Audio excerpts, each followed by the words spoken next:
Yes, there's no place on earth I would like to celebrate the Women's Day than here, because here we are at the core of women's rights fighters. The women of the Iranian resistance have been fighters for women's rights a lifetime, for life, since they were kids. Two tyrannies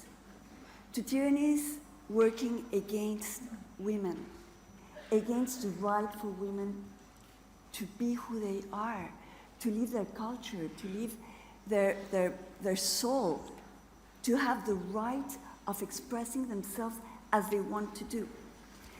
And I wanted to thank Maryam for the incredible speech she rendered to us today, because I think at the core of her reflection is what it means to go against women in the world. What does that mean? What is to be misogynistic today? Well, today as yesterday, it's the open door for tyranny. I don't know if you have seen, there's an interview from Barbara Walters. She interviews in the 1970s the Shah, Iran. It's an amazing interview because you're looking at this scene and you feel so uncomfortable because the Shah is being asked why he has said women have done nothing to give to the world. So Barbara Walters confronts him and he said, but in the average, for example, you women, there's no scientist, there's no big scientist women. And she said, and what about Marie Curie? And he said, oh, well, that's the exception. And she says, and do you think that your wife here, Farah Diva, is an exception? And then you can see how he's so uncomfortable and how she is judging him. That is the expression of tyranny, and it's exactly the same type of expression we find today with the Ayatollahs.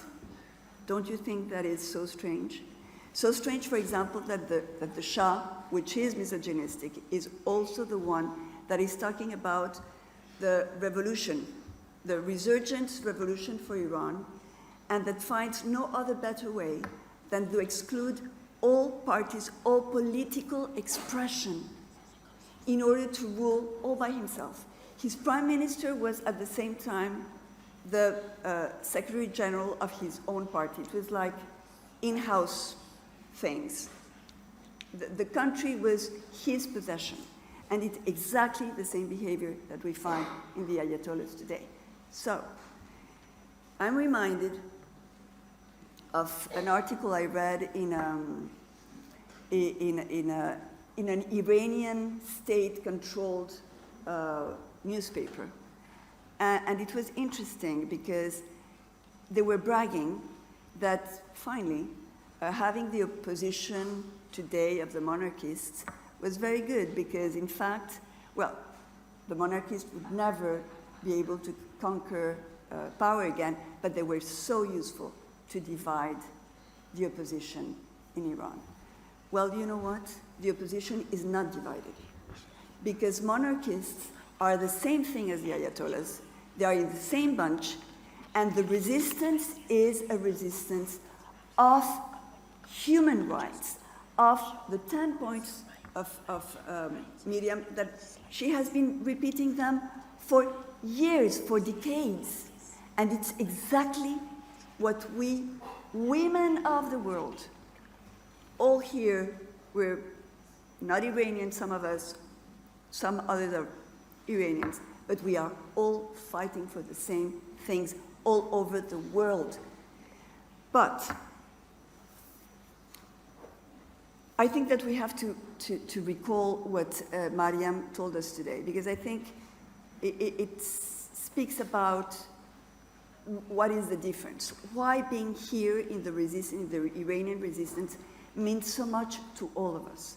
Well, it's because it's the first organization in the whole world, in the history of the world. But it's the only organization where women are at the core of leadership. We women are always, whoever has done politics here, we know that we are always looked as a second best choice. We have to fight our way through in order to be able to sit at the table. Well, here, women are sitting at the table. Why? Because there is this leader, Maryam Rajavi, who has decided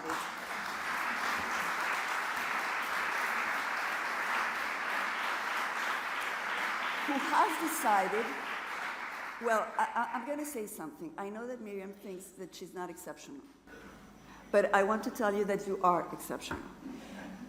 And you are exceptional because it's not, you didn't arrive to the position you have to be the leader of this resistance just because destiny, because you had to assume it. No.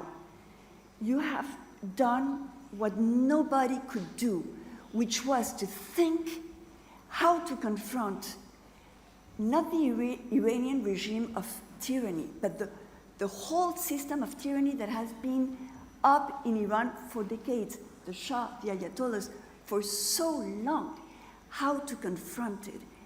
And you gave the opportunity to the women of your organization to prepare themselves to leadership, to be able to understand and learn how to manage, how to administrate, how to do these organizations, these venues. I mean, I have been coming to these rallies for years. It's always pristine. I mean, the schedule, the transportation of everyone. This is what women do. They coordinate, they organize, they make things happen. They make things happen. And what is beautiful in this organization is not only that women are leaders at all the stages of the hierarchy, but that men are leaders too. And that men are not competing. They don't feel bad because women are taking decisions. They feel motivated. They feel it's another type of gender relationship, and that's what I want for the world.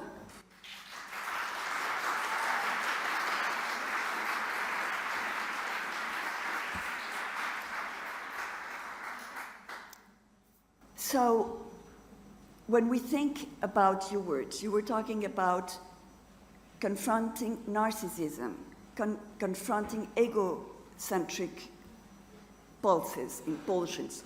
Wow, we have plenty of those right now in the world. Wow, we need women. We need women right now to the top to take decisions in this world right now. But I think this is something that it's so important to understand, that what we bring is the soul, that we bring spirituality to politics, that we bring another way of relating to taking decisions. And for example, when I think of Maryam, and I think, what is the key of her success? And I've been observing you for so long. And I think there are things like, for example, respect. I have always seen her respecting all the other people of her organization, especially women. Because you know that with women, we tend to be a little nasty sometimes, right? Yeah. So here we have sisterhood. That's so important, to build on sisterhood, to be respectful, to have the sense of justice, to give to whoever made it better than you, to just say it. You were better. You were good. You were so much, you impressed me. I mean, to be able to construct in solidarity and in empathy. And that's what I think is love.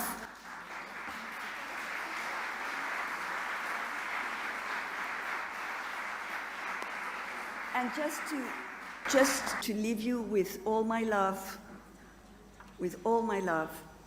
I want to say that through you all, but through you, because you're embodying all this resistance, love will free Iran. Love will free Iran.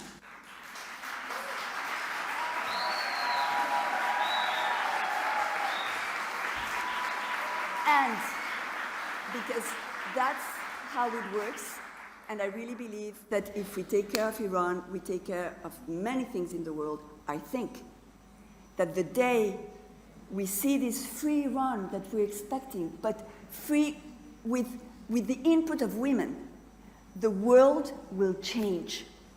Iran will make the world change. So, my dear sisters, friends of my heart, all of you, let's rise to change together as women with men.